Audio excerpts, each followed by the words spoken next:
Yeah, we do it live. Let's go. And now, Mike's thoughts. Ladies and gentlemen, boys and girls, let's get one thing straight right off the bat. Lamar Jackson was right. You will never hear from me from that ever again, but Lamar Jackson was 100% right. He was right to shove the fan, and I'm tired of acting people like he wasn't. Here's the truth. Lamar Jackson, one of the greatest athletes on this planet, was doing what he's paid to do. Celebrate with his brothers after a touchdown. He wasn't looking for trouble. He wasn't stirring up chaos. He was in the moment embracing the game. And then what happened? A so-called fan in Buffalo put his hands on DeAndre Hopkins and then put Lamar and then on Lamar himself. Let me ask you this. If someone puts hands on you, what's the first thing you're going to do? You're going to defend yourself. That's human nature, baby. That is respect. And Lamar didn't even throw a punch. He didn't even cross the line. He gave a two-hand shot and said, enough. Do not touch me again, little boy. That's not violence. That's boundaries. And guess what? The NFL knows it. The Ravens know it. Even John Harbaugh said, we're at a real good spot with it. What? Because Lamar wasn't wrong. He even apologized, even though he shouldn't have. He stood up like a man and said, my bad, I reacted, even though he shouldn't have. But let's not get it twisted. That fan 100% crossed the line first. This isn't WWE. This isn't the circus. This is football. Players trash talk, fans trash talk, fine. It's all a part of the game. But when you start throwing hands, when you start throwing frozen bottles at players like what nearly hit Derrick Henry minutes later, you're putting lives at risk. You're putting careers at risk. That's not passion. That's stupidity. And let me tell you this. Lamar Jackson had every right to stand his ground. Because if you're going to ask these players to be warriors on Sunday, to lay their bodies on the line and for our entertainment, and the least we can do is respect them as human beings. Respect their space, respect their safety.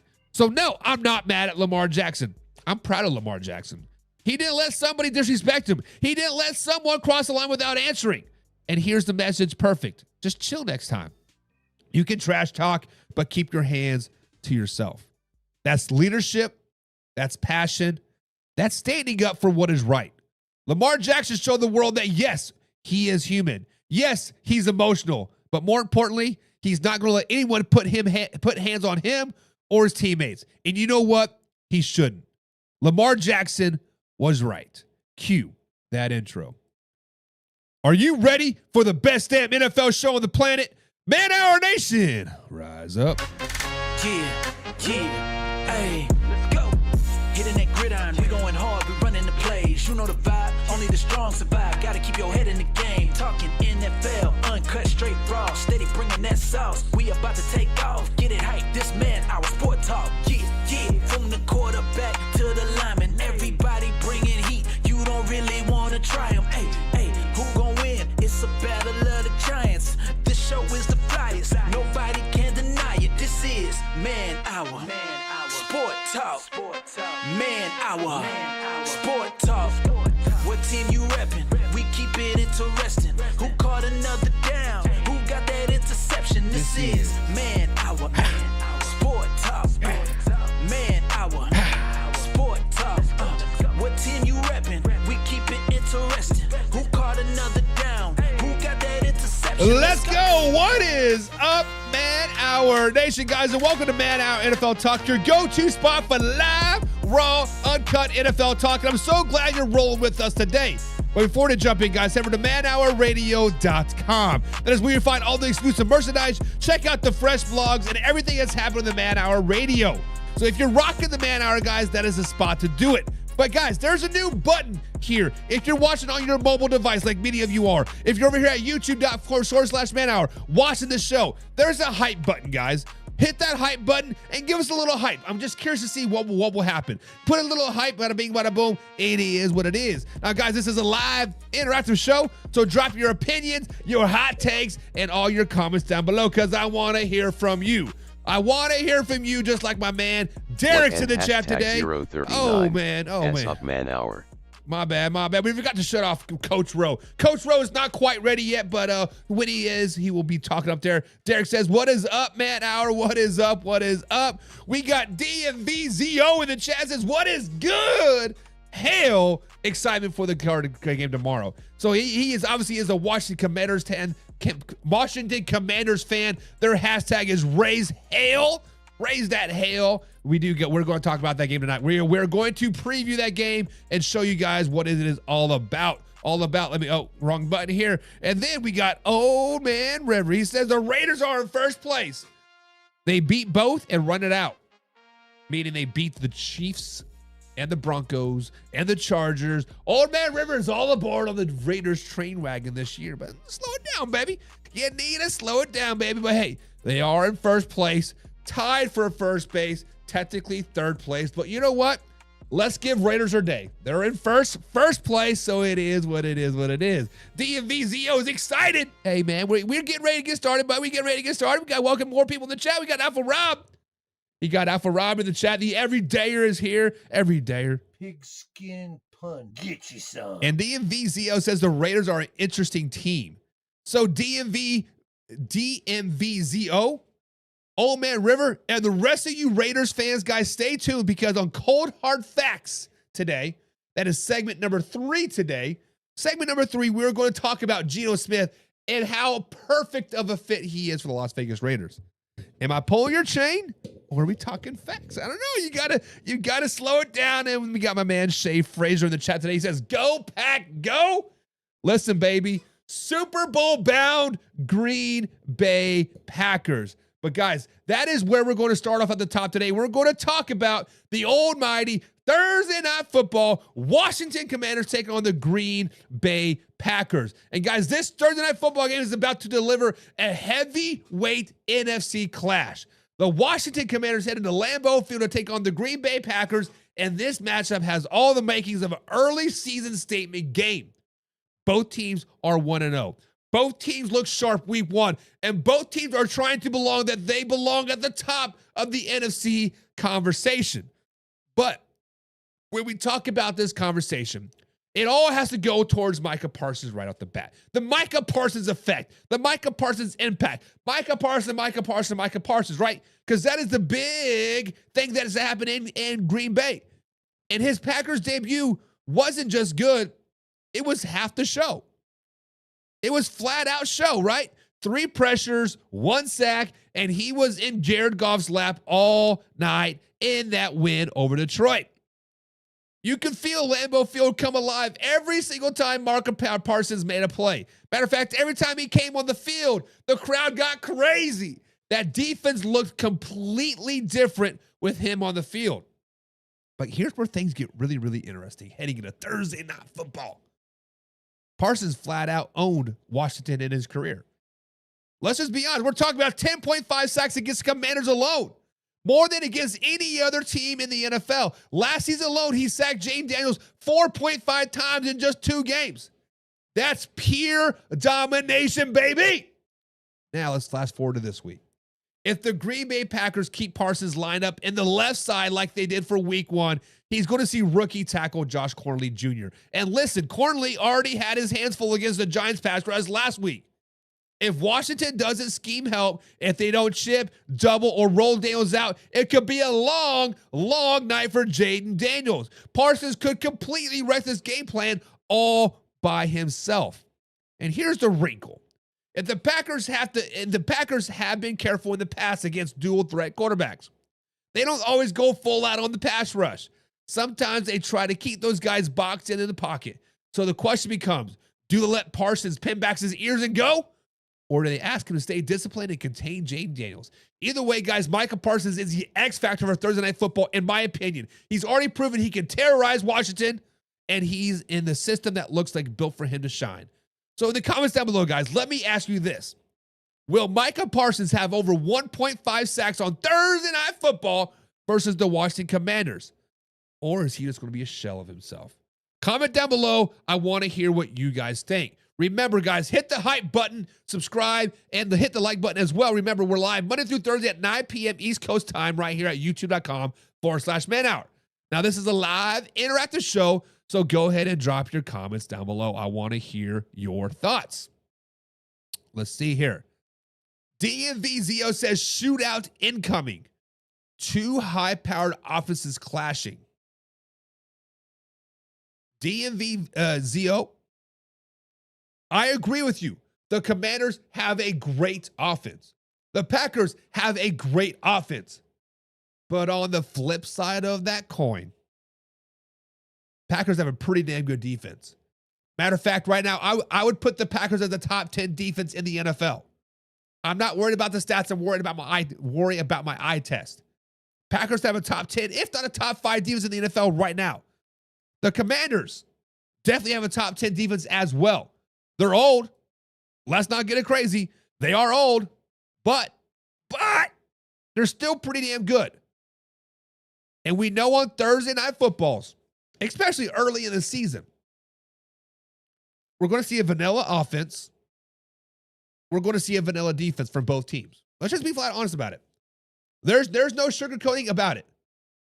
The biggest growth from week 1 to week 2, or the biggest growth in a NFL season is from week 1 to week 2. However, when you only got 3 days of practice, 4 days of practice, the growth gets stunted just a little bit. Just get stunted a little bit. I'm going to see a very, very basic, fundamental, give the ball to Josh Jacobs, give the ball to one of the plethora of Washington's running backs, whether it's Debo, whether it's the starting, the rookies, whoever they got, right? Whoever's going to run the ball for Washington this week. I think it's going to be a defensive battle. I'm thinking 17-14. Nice defensive slugfest, but shootout would be nice too. we always like boys. My bad. Woo. I swear I've never smoked a day in my life, but damn, I felt like I just got a smoker cough there. Shay Fraser says Micah may go for the MJ or Brady effect. We will see tomorrow. What do you mean by that, Shay? You mean he's going to get sick and play amazing? Or is he not going to shine when the lights matter the most? Like, well, what do you mean by the MJ effect? Obviously, I think we're talking about Michael Jordan. I'm assuming we're talking about Michael Jordan. But what do you mean by that? I'm curious, Shay. What do you mean?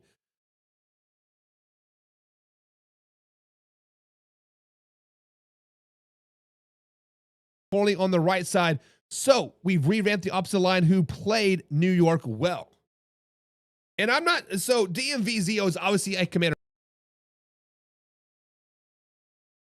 Block Micah Parsons.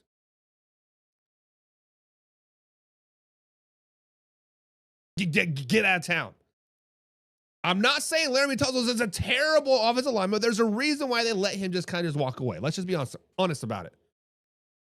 Now, the grass might be greener on the other side for Laramie, right? Maybe he's got that little bit of juice back into him. Maybe he's loving life a little bit more.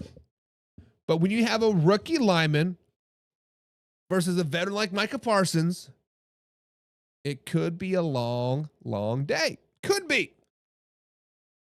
But how do you guys defeat Micah Parsons? Everybody and their dog knows this by now. How do you defeat Micah Parsons? No, we've only been ranting and raving after the last, 2, 3, 4 months. You run at him. Run at Micah Parsons. Run the RPO at Micah Parsons. He will fold like a Dollar General chair. That is what it is. Derek says he's getting 2 sacks for sure, baby. Derek says, hold my beer. Micah Parsons is going to put on his best Max Crosby out there, guys. Derek is a Raiders fan. Oh, bless his soul. Bless his soul. Bless his soul. But yeah. If Micah Parsons plays at least 60 to 70% of the snaps on defense, he will definitely get his sacks. Because Jayden Daniels keeps the ball a lot. And even though it's not a true sack, as long as you tackle him behind the line of scrimmage, the quarterback counts as a sack. So definitely the odds are in his favor. Alpha Rob says, till the Packers start running the ball. So Alpha Rob is saying, yes, DMVZO, it might be a shootout. First half, second half, third quarter, it might be a shootout.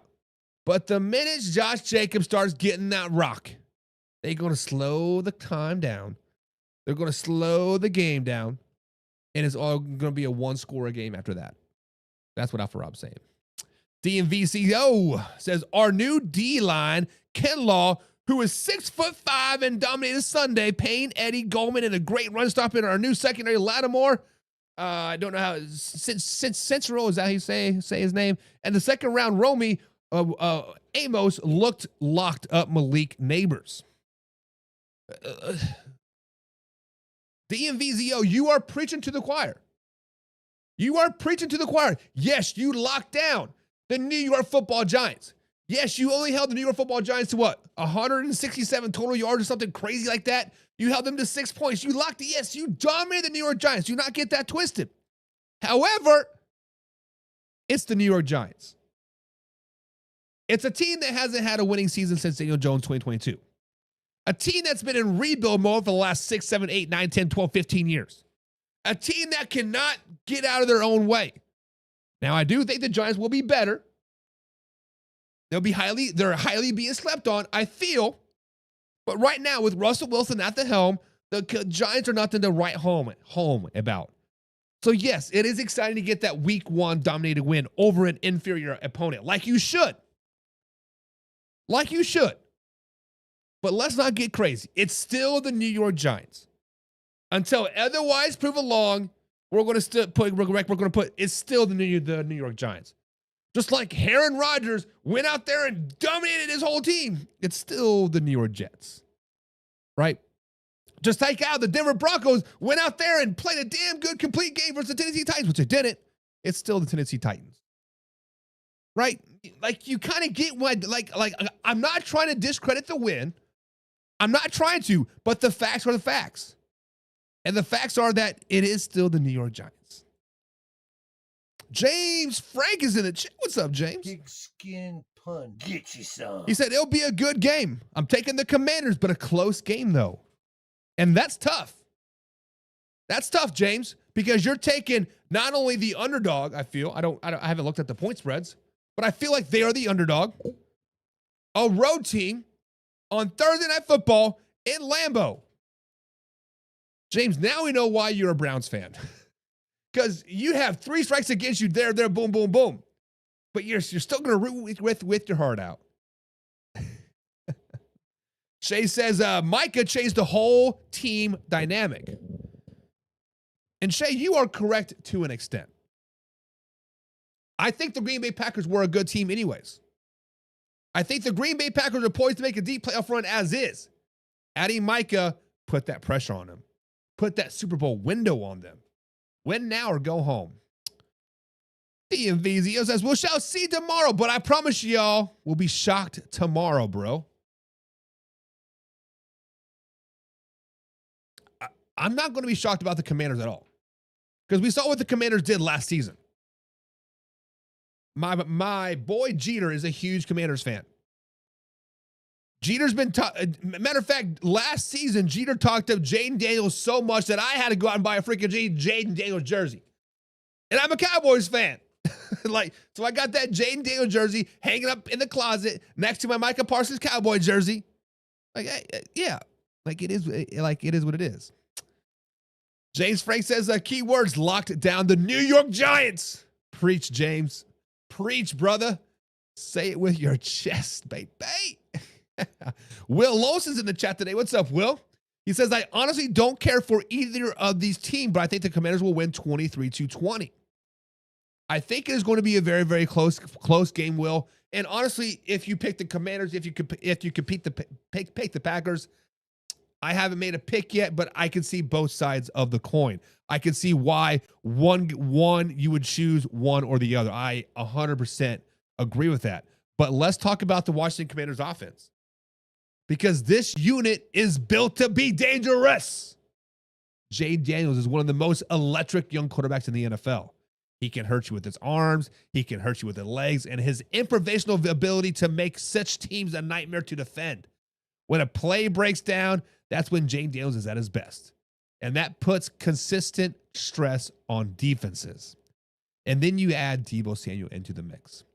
And the Commanders' offense just hit another level. We saw it right away in week 1. 7 catches, 77 yards, and a rushing touchdown on a jet sweep. And even more work on special teams as a kickoff returner. The vintage Debo. He's just not a receiver. He's a weapon. Line him up in the slot, motion him into the backfield, put the ball in his hands. He can flip it in a game in a single snap. Understand that. He can flip it in a single snap. He can turn that big MO into the Washington Commanders real quick. This is where the matchups gets really interesting, though. Packers, nickel Corden, Boulevard had a rough opening, right? 10 catches allowed on 11 targets. That's basically a free first down every time he was challenged. And you best believe the Washington saw that on film. And you better believe that they're going to line up Debo on Bullard as often as possible. This kind of matchup Dan Quinn loves to exploit. But it's just not Debo. Washington has layered weapons. Curtis Samuel, Scary Terry, Austin Eckler coming out of the backfield, giving Jayden Daniels multiple options. This is an offense where you can just key on just on one guy. If you take away Debo, Scary Terry can beat you down the field. If you double team Scary Terry, Eckler can beat you underneath. And what about Daniels? Yes, he popped off. He did pop up on the injury report with the wrist issue this week, but he's been a full participant in practice all week long. His accuracy can be streaky, but what makes him special is how quickly he can flip the field with just his legs. Guys, if the pocket collapses, he is gone. And once he breaks contain, the Packers secondary is going to be on scrambled mode. And that's when big plays happen. So the challenge for the Green Bay Packers is balancing their rush. I want Micah Parsons to pin his ears back and get after the quarterback. But if he gets too aggressive, Daniels can escape. And it's going to be a long, long night. Keeping it in the pocket, guys, is easier said than done. Especially when you got a player like Debo who can turn short throws into quick torches and chunk plays. Bottom line is, guys, the Washington Commanders offense has multiple ways to attack you, and Jayden Daniels and Debo is leading the charge. They're going to test every inch of the Green Bay Packers on Thursday night, and this is going to be a true test on Thursday. So, guys, in the comments down below, what is the more important matchup in your eyes? Is it Micah versus Jayden Daniels, or is it Debo versus Bullard? Who are your eyes going to be appealed to more? Me personally, I'm going to try to watch the chess match that Dan Quinn has with Debo. When do you put Debo? What do the Packers do, right? Because I love a good chess match. I love to try to outthink the other opponent. Try to guess what he is going to do before he thinks he knows what he's going to do. I like to play chess while he's playing checkers, that type of situation. But what are you guys really looking forward to in this game? James Frank says, Scary Terry makes his presence felt, and it shows that he wanted that moolah. Da-da-da-da bills, yo. Scary Terry better make his presence felt damn well on Thursday. The light's going to be bright, brother. The Washington Commanders spent a lot of money on offense. In DMVZO's stake, it better be a shootout. You spent millions upon millions of dollars on two of the premier wide receivers in the NFL. Put up or shut up, baby. Put up or shut up. DMV says 30-23 Washington. Love throws 2 picks. Bill Kroksky merit breakout game against one of the best defenses in the league. And if the Washington Commanders do this, DMVZO, if the Commanders do this, score 30 points on arguably one of the best defenses in the NFL, all eyes are going to be on Washington for the rest of the season. They're going to be overlooking the Eagles. They're going to be overlooking the 49ers, the Rams, the Lions, the Cowboys. All eyes are going to be on the Commanders. Can the Commanders handle that pressure? Because once you're 2-0, you beat the New York Giants, you dominate the Giants. You beat Super Bowl favorites, now Green Bay Packers. The target is now on you. How can they handle that? That is the question that is going to haunt the Commanders for a very, very long time moving forward. Alpha Rob says, I'm looking to see what Von Miller does. Forgot that Von Miller is on the Washington Commanders. I forgot Mr. Overrated Man himself is on the Washington Commanders. What, he's like 37 years old now, a little old Ed? I would be curious too. Because honestly, when I watched the game, I watched the Catch 22 film on NFL.com. So I didn't watch the live broadcast. I rewatched the game, and Von Miller didn't jump off the screen at me at all. You know, usually I kind of oh, I wonder how he's going to do, right? Von Miller didn't jump out on me at it like at all, so I'd be kind of curious. Derek says the Raiders play Washington after the Packers. Derek, you better worry about your Monday night game at 10 p.m. East Coast time versus those LA Chargers. I'm going to need you to knock the Chargers back down to reality, baby. And then worry about getting beat down by the Commanders. But that should be a good game too. But on the flip side, guys, the Green Bay Packers offense. Let's flip it over to the Green Bay Packers because this game is about a huge test for Jordan Love as well. In week 1 against the Detroit Lions, he came out firing. 2 touchdown passes in the first half, even got a gutsy first down sneak to keep that momentum rolling. His preseason thumb injury, non-factor. Love looked confident, in command, and ready to take it to the next step in the Packers franchise quarterback history. But here's the catch. He was not perfect. He got away with some mistakes. There was a dropped interception and another pick that was wiped out by a penalty. Against Detroit, he survived in the moments. Against Washington, you don't really get second chances. Washington Commanders defense is built to punish or capitalize on mistakes. Last week, they absolutely smothered the Giants, holding them to just 6 points and forcing them into 12 third down stops, and only allowed 231 total yards. That's not a fluke. This group looked fast, physical, and disciplined.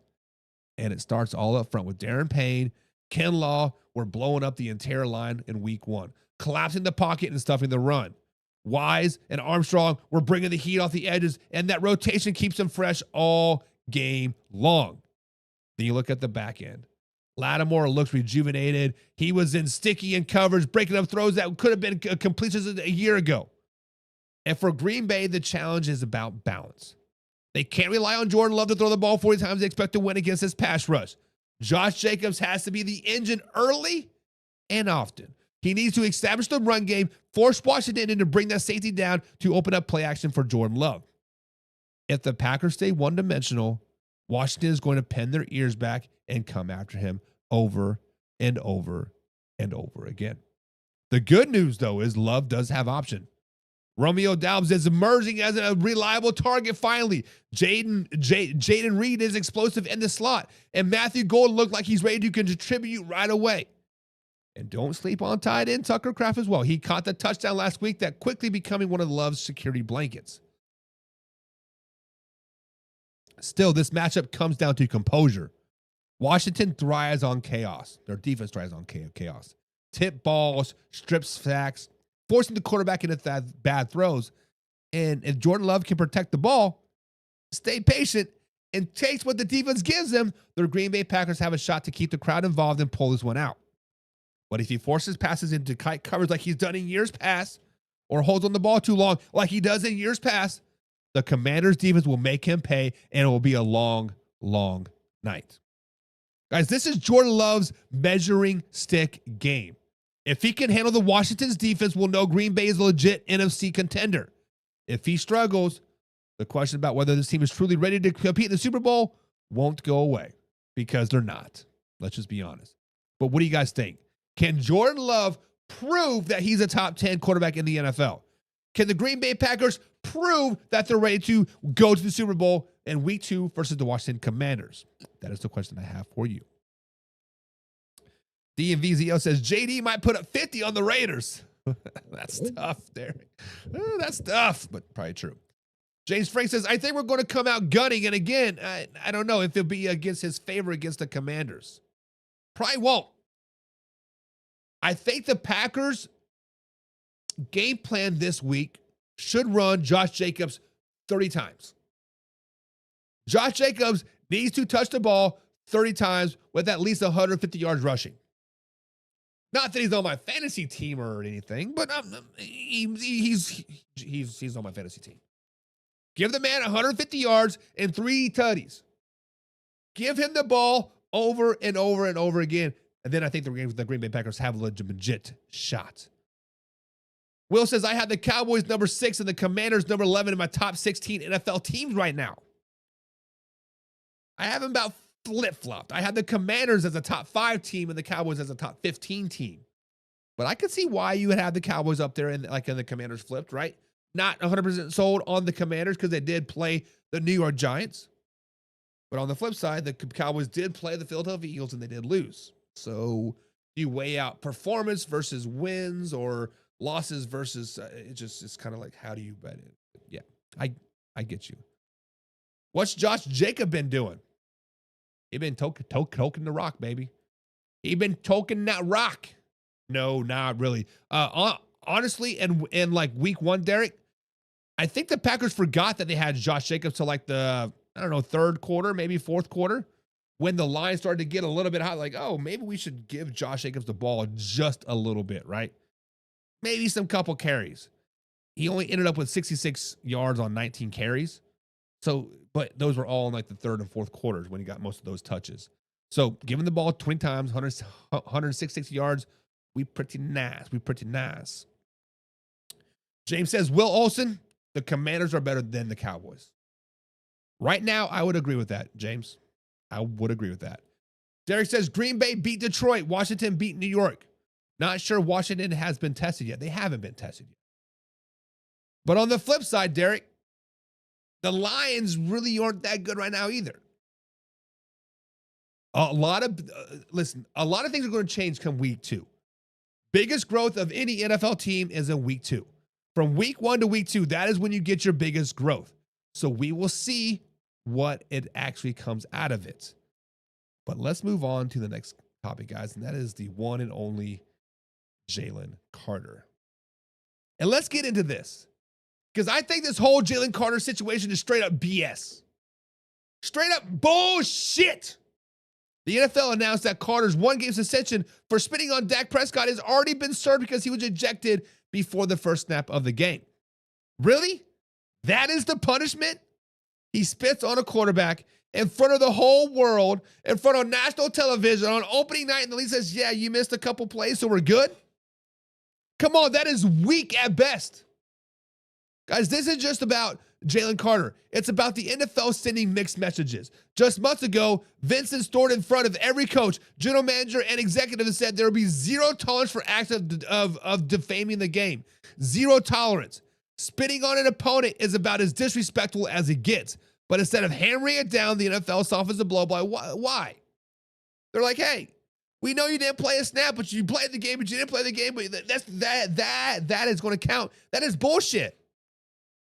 Because the reason why the NFL is saying this is because they simply want Jalen Carter suited up for week 2 when the Eagles play the Kansas City Chiefs in a Super Bowl rematch on prime time. It isn't about discipline at the end of the day. It's about business. The league doesn't want to risk the Eagles being shorthanded because they need a matchup for must-see TV. They don't want excuses. They don't want the narrative, but Fields didn't have Carter. They want the ratings. They want the hype. They want the storylines. And the punishment, well, it takes a back seat because, he missed the, 116 of 117 plays. And don't get me wrong. Carter did apologize. He called it a mistake. He said it won't happen again. Fine, whatever. But that doesn't change the fact that you spit on a quarterback on national television. It doesn't change the fact that during a banner raising with millions of people watching, that's not a oops, that's not a my bad moment. That's an embarrassment moment for the league, and even more embarrassing for Jalen Carter that has had character issues in the past.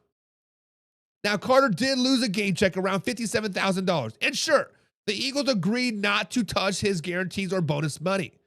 But doesn't that feel like a real punishment? Does that really feel like a real punishment, or does it feel like the NFL is protecting their product? Guys, let's be real.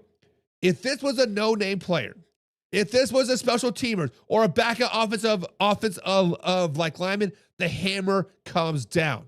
He's sitting week 2. He's sitting week 3. Hell, he might even be sitting week 4 because it's Jalen Carter, because the Eagles-Chiefs primetime game, the league bit on its own zero tolerance talk. And look, I get it.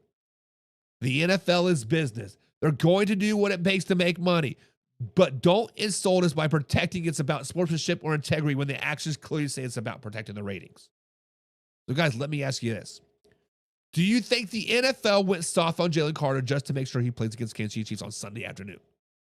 Comment down below. I want to hear your thoughts. Alpha Rob says it doesn't make sense. Thank you. How does it make sense? This is what I've been comparing it to. Me and my wife had a nice little discussion about it.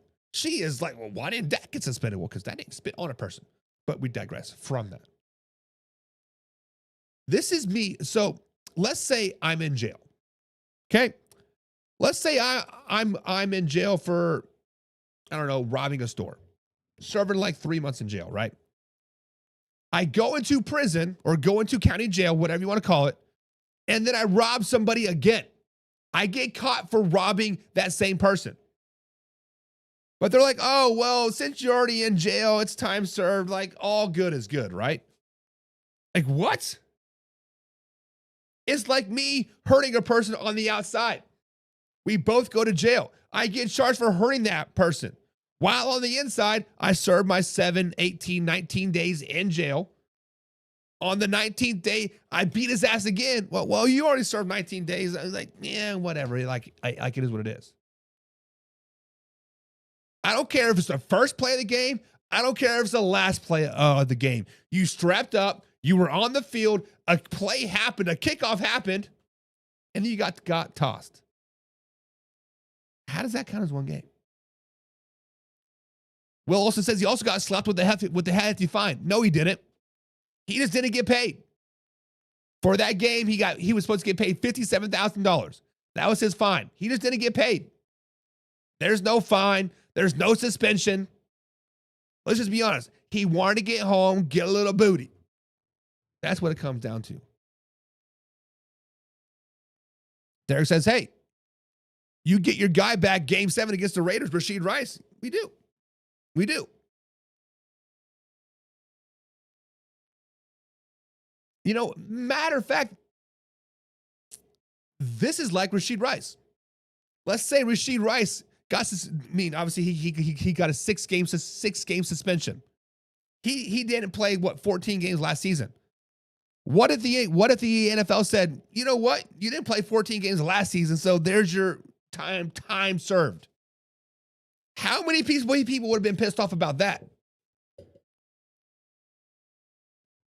How many people would go up? Let's just be honest. People would lose their shit. For one, it's the Kansas City Chiefs.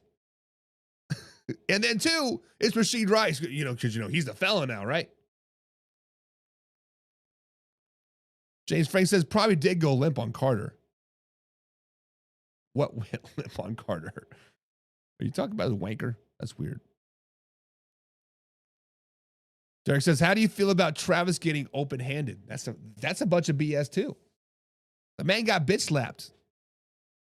Granted, Travis Kelce gave him a little shove, a little after the whistle, possibly. I didn't hear the whistle. I actually did not see the play live. I was coaching high school football. A game on Friday. Come on now, right? But whatever, I digress. Yeah, you got a little bitch slap. That sucks. James Frank says, what happened to Joey Porter when he spit on William Green? I have no idea. I had no idea Joey Porter spit on William Green. Was that week 1? The reason why we didn't hear about it because probably didn't get caught on 15 different cameras, on national TV, on opening night. James, is that like a hypothetical question? Like what happened? Or are you legitimately asking us like what happened? Because I don't know. I do not know what happened. So let me know.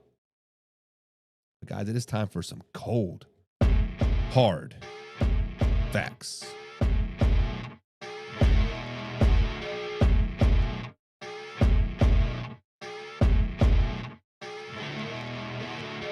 All right, guys, so each and every Wednesday here on the Man Hour NFL Talk, right about 9:45 East Coast time, we do this segment called Cold, Hard Facts. And here's how it works. I'm going to lay out some straight facts. No fluff, no sugarcoat, just the real, undeniable truth about what's going on in the NFL world. We talk about the cold, hard facts, baby. We cutting through the fluff, all the noise, and getting what is true. What's happening, what is real. No room for the debate here. We're all about the facts, and you can take that to the bank. So, guys, buckle up, because we're about to drop some knowledge. No overreaction, no exaggeration, just pure, cold, hard facts.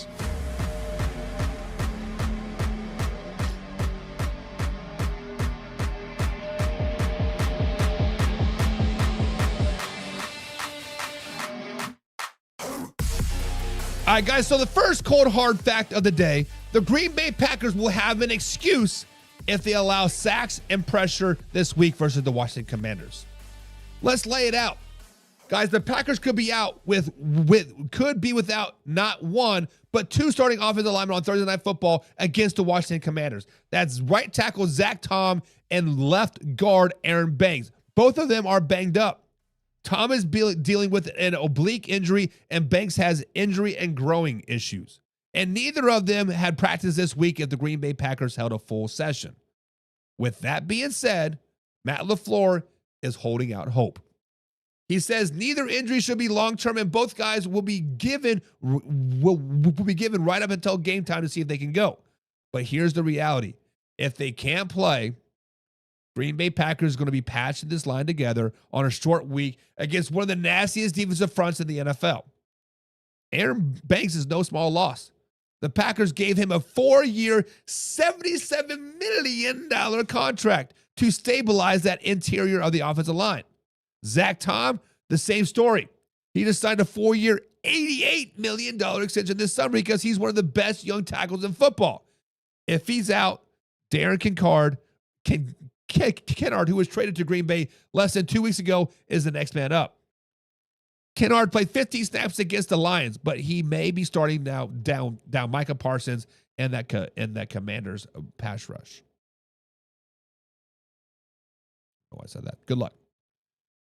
But it doesn't stop there. If Banks can't go, the Packers are looking at the rotation of Sean Ryan, the rookie Jordan Morton, just to cover a guard. That's a lot of inexperience and a lot of moving parts against the Washington front seven that has held the Giants at 6 points and racked up consistent pressure with Darren Payne, Jadeveon Kinlaw, Dorrance Armstrong, and Wise. Guys, the Packers did hold the Detroit Lions without a sack in week 1. So credit the unit. But if there was at full strength, take away 2 anchors, put them on short week, and now all of a sudden Jordan Love's pocket becomes not so clean. So yeah. Guys, the cold hard facts is if the Green Bay Packers give up sacks and pressures on Thursday night, they got a built-in excuse. Injuries up front, shorthanded, facing one of the league's deepest defensive lines, and the receipts for trouble. But what do you guys think? Will the Packers' big up offensive line survive against Washington's pass rush? Or are we about to see Jordan Love running for his life all day long? Let me know in the comments down below.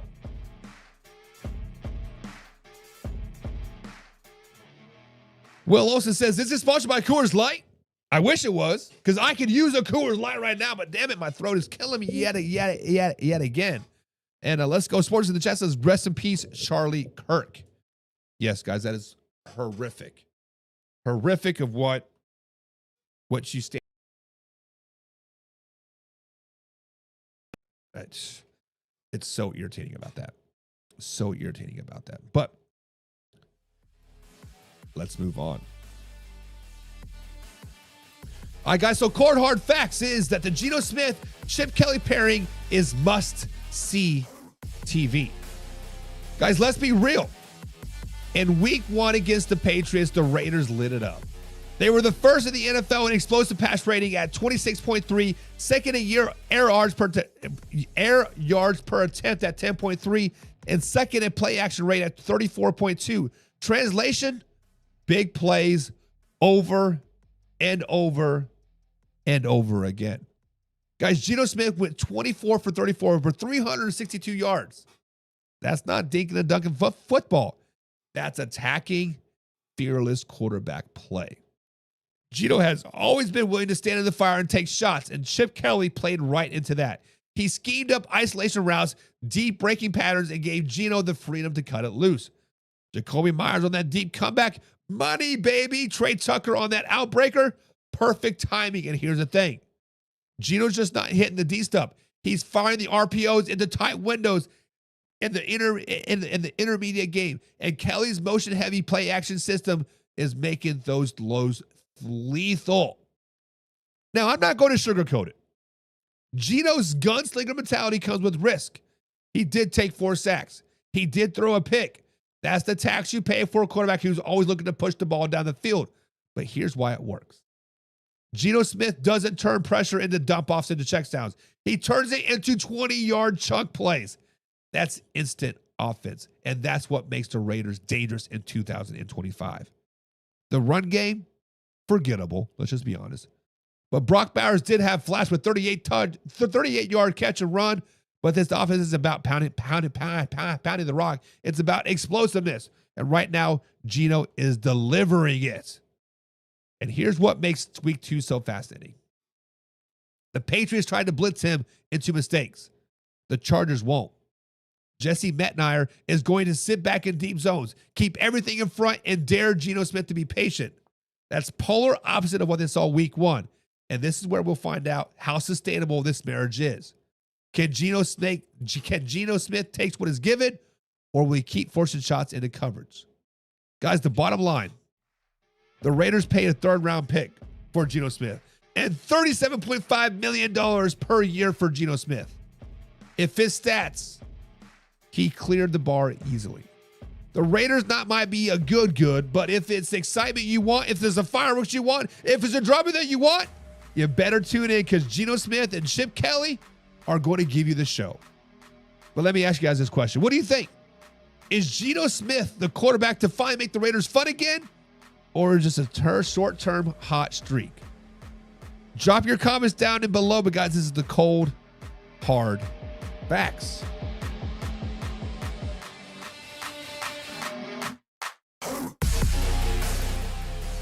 James Frank says Geno Smith is a dog, baby. Listen, is Geno Smith not like one of the best stories ever? Like you go from the Jets, everybody forgets about you. Then you go to this team, and then he ultimately went to the Seahawks, was back up there for 3 or 4 years, got the starting knob, and now he is the man in Las Vegas.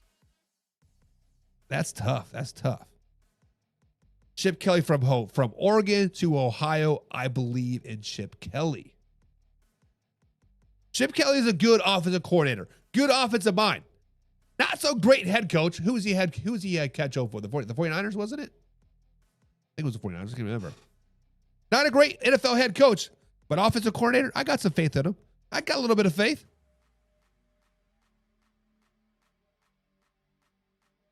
Will Olson says the Raiders are better than the Broncos right now. That's 100% facts. I don't think there's even a debate about it. It's the Chargers, Raiders, and then the Broncos. Let's just be honest. Let's call a spade a spade. Guys, the cold hard fact is that the Broncos suck. They sneaked past the Tennessee Titans team. That's tough. Derek says Geno is the man. He is the man, baby. He is the man. Give Geno his flowers. But guys, cold hard fact number 3 of the day. Aaron Rodgers looked good in his Steelers debut, but the hype needs to be kept in check. You all need to slow it down, baby. When Pittsburgh Steelers signed Aaron Rodgers, the idea was simple. He'd be the missing piece to pair up with that defense with the veteran quarterback who can sling it, run the ball, and hit a couple of slash plays. And suddenly the Steelers become a playoff team. They already are a playoff team, but a deeper playoff team, right? And week 1 against the New York Football Jets, it looked like the plan just might work.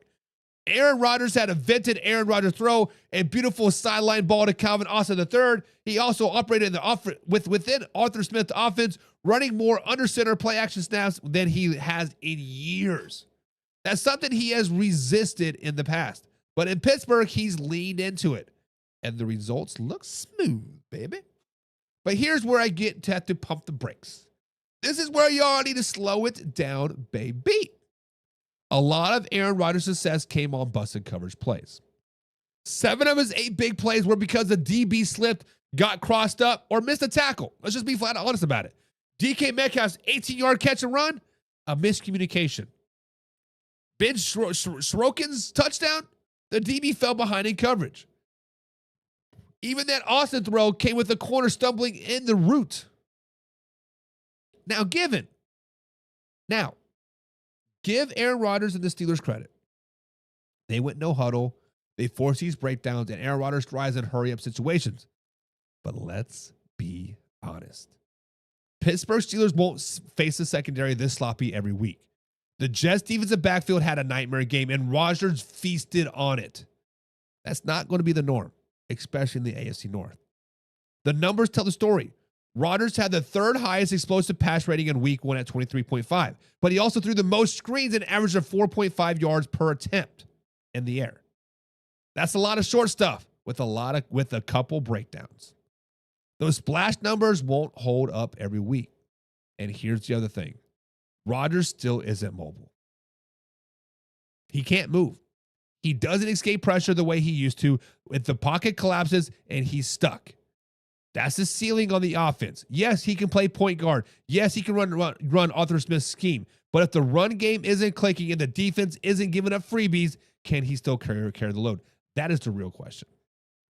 Steelers fans, be encouraged. Let's go Spurs, be encouraged. Rodgers looks bought in. He looks comfortable for now. It's working for now. But let's not crown it in some career revival just yet. But guys, in the comments below, what do you think?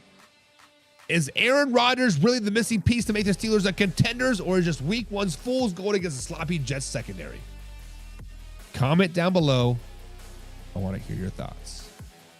James Frank says, I am not buying the Aaron hype. I'm not buying the Aaron hype either.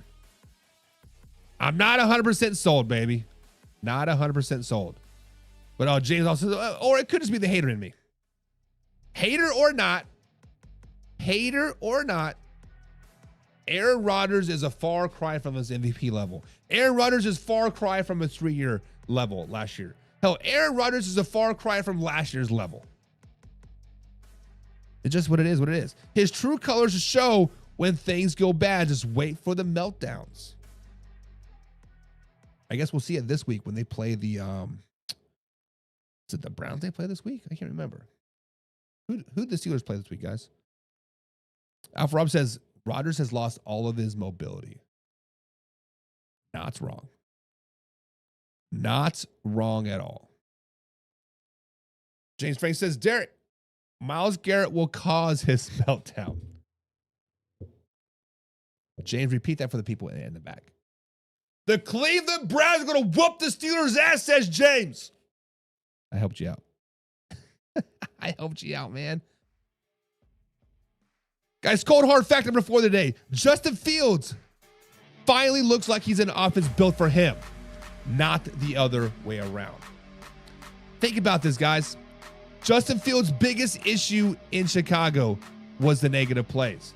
He took sacks nearly on 11% of his dropbacks, the worst rate in the NFL.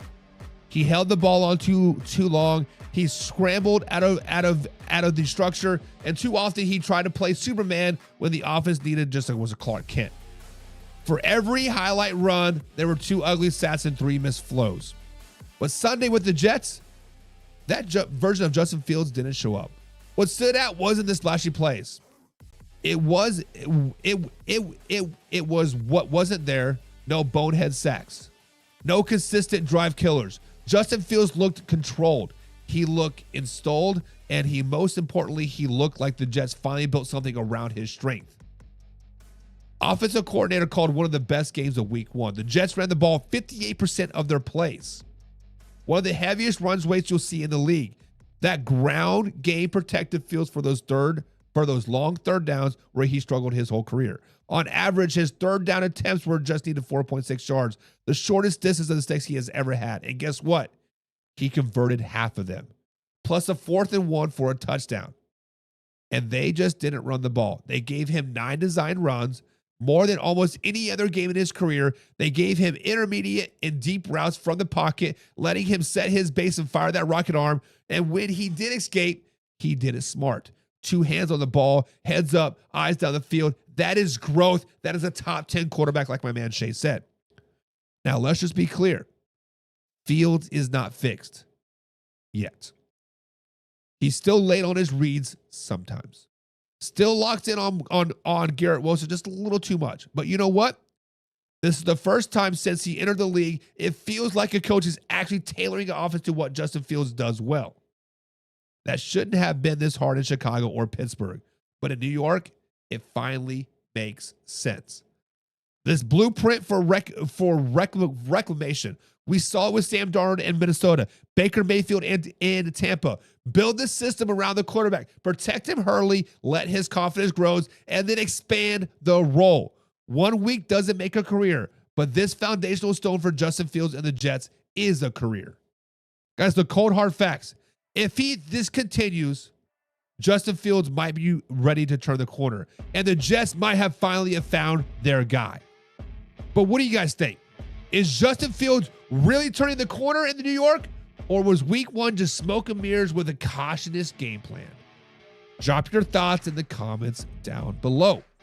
Guys, remember, hit the subscribe button, hit the hype button, and remember, we're live Monday through Thursday at 9 p.m. East Coast time here at youtube.com/manhour. Now, this is a live, interactive show, so comment down below and join the conversation. Let's get into your comments. James Frank says, I think Justin Fields has finally found his home. I agree. The minute that Justin Fields went to the New York Jets, and we heard rumors and speculations that the Pittsburgh Steelers offered him more money, but Justin Fields was like, no, I want to go here. That was green flag number 1. Green flag number 2. Justin Fields was out there working his ass off this offseason. Everything I've seen on film, on practice squad, or like in the practice, Justin Fields was taking leadership and command of that huddle. Green flag number 3 for Justin Fields: the Jets did not draft a quarterback. They had an opportunity to draft a quarterback this season. They're like, oh, no. Let's see what Justin Fields does. That installs confidence in a franchise quarterback. Justin Fields might be that guy. Will Olsen says both the Jets and Patriots will be evenly matched this season. I agree. I think they're both very, very decent teams. Not Super Bowl teams, but they're not bottom of the barrel teams like the Saints, Dolphins, and Panthers, right? They're nice 7, 8, 9 win teams. Derek says they fired the kick returner man for losing the game for the Jets. Yes. When you fumble the ball when you're not supposed to, you're going to get fired. When your job is to hang on to the football, you're going to get fired. My bad. But Alpha Rob says Fields will be Fields on Sunday. That's just your fandom talking, Alpha Rob. Because don't the Buffalo Bills play the New York Jets on Sunday? That's just your fandom. That's just you being scared. It's okay to be scared, Alpha Rob. It is okay to be scared about the New York Jets. Because when they come and they whoop that Buffalo Bills candy asses, baby. Try my WWE, sir. Don't come crying to me. Derek says he had the win. He did. But shit happens when you party naked. James Frank. Where's that hair? Pigskin pun. Get you some. He says, I believe he's growing and has learned. He will only get better. Still may have some growing pains, but I believe he has the coaching staff around him that will actually help him out. I agree. We saw last year when Justin Fields started the season off, was it 4-0 or 3-0, right? They ended up losing 2 in a row, but he was 4-2 as a starter last season. We saw glimpses of what his capabilities could be. With the right play calling, with the right situation, with the right opportunities, right? With the right defensive help. Now, obviously, the Jets defense kind of sputtered out toward the end. Actually, the whole game, they kind of sputtered out. But the Jets defense was their staple before defensive coordinator here, what's his name, took over as the head coach once Robert Saleh got fired for forgetting his name. What was his name? I can't remember. But guys, Justin Fields, we will see significant growth all season long. We will see it. We'll see it. We'll see it. But now, cold hard facts number 5. Guys, the cold hard fact is that Daniel Jones looked great in week 1, but the real test hasn't arrived yet. Guys, let's not sugarcoat it. The Dolphins secondary was a disaster on Sunday. We're talking busted coverages right out of the gate. Jack Jones blew an assignment on the very first drive. Jonathan Taylor motions out wide. Nobody follows when he rips off an 18-yard check down. Mo Alley-Cox catches a quick out. Nobody covers the flats. And then he strolls for 20 yards. These were NFL-level mistakes. These were second half of a postseason game, preseason mistakes. By the second quarter, guys, Miami defensive coordinator Anthony Weaver basically said, forget it. Let's blitz. Let's hope something happens. I don't know what to do anymore. And you know what? It slowed down Jones down a little bit, but not so much. Matter of fact, against the rush, Jones had a ridiculous 65% success rate when blitzed. Still at 56%, the difference was, or still at 65%, the difference wasn't enough to swing the game because Shane Steichen was in the bag. Calling quick hitting plays, giving Daniel Jones answers. Guys, Jones averaged just 2.3 seconds to throw the ball against the blitz. That's coaching and execution. So what to make of Daniel Jones? He played the role of the point guard. He hit his first reads. He threw a beautiful deep ball to Mitchell with anticipation. He scrambled when he needed to. He avoided bad plays, no picks, just one sack. That's exactly what you need to do to hold off Anthony Richardson and keep his job. But here's the reality. The Colts offense barely challenged. They're barely challenged. Even with Miami blitzing like crazy, Jones was only pressured 6 out of 33 block dropbacks. That's nothing. The Dolphins defense was undermanned, out of position, and overwhelmed. Honestly, Anthony Richardson could have probably picked up 33 points against the Miami defense. Heck, the rookie Riley Leonard probably would have dropped 27 on that unit. So yes, Jones did his job. He ran Shane Steichen's system the way it was drawn up. He got the ball out quick. He let the receivers do the work, and he didn't blow it. But I can't sit here and say, hey, he proved anything long-term. The real measuring stick is next week when the Colts face the Denver Broncos defense. That group has speed, discipline, and pass rush that won't let Daniel Jones sit back comfortably. So guys, the cold hard fact is, I think Daniel Jones is settling in Colts starter very, very well. Or is it just a product of Miami Dolphins letdown? That is what I want you to know. Just the question down below. Subscribe, hit the like button. Remember to share this with a couple friends as well. Derek says Jones got Anthony Richardson waiting in the wings. I want to be honest with you, Derek.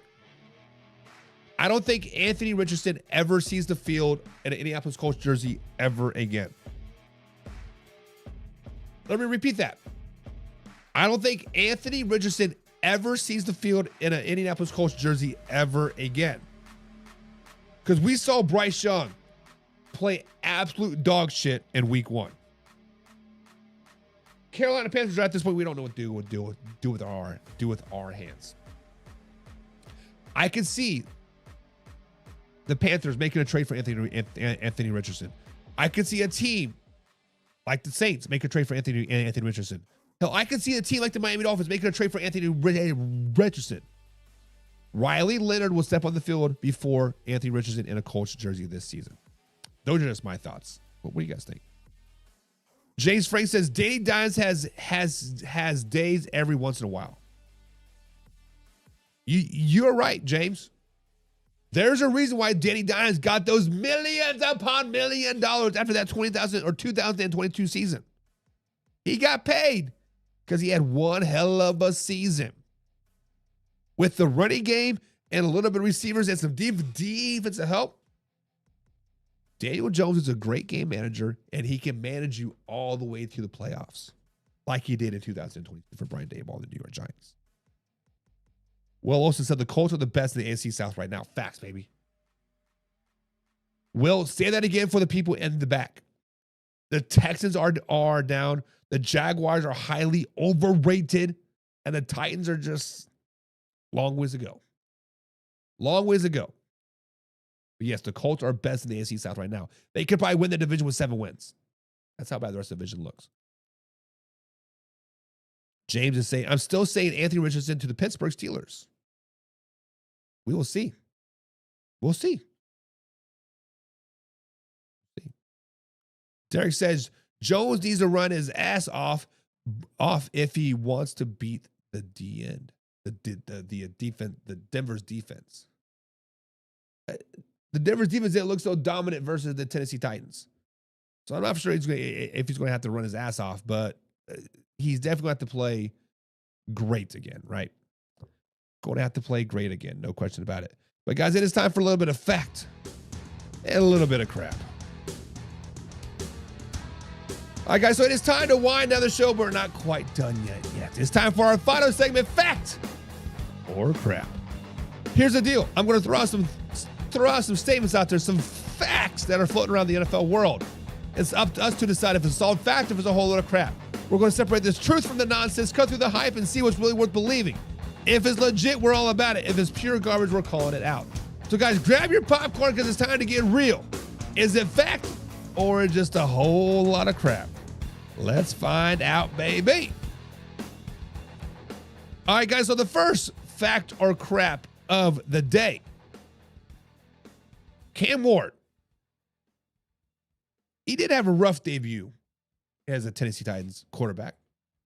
But on the flip side, he still had some pretty promising things. So, guys, fact or crap. Cam Ward's rough debut means the Titans made a mistake at drafting him #1 overall at quarterback. The stat sheet, guys, looked ugly. There's no sugarcoating. There's no overlooking it. It looked bad. Ward had dropback success of 17.7.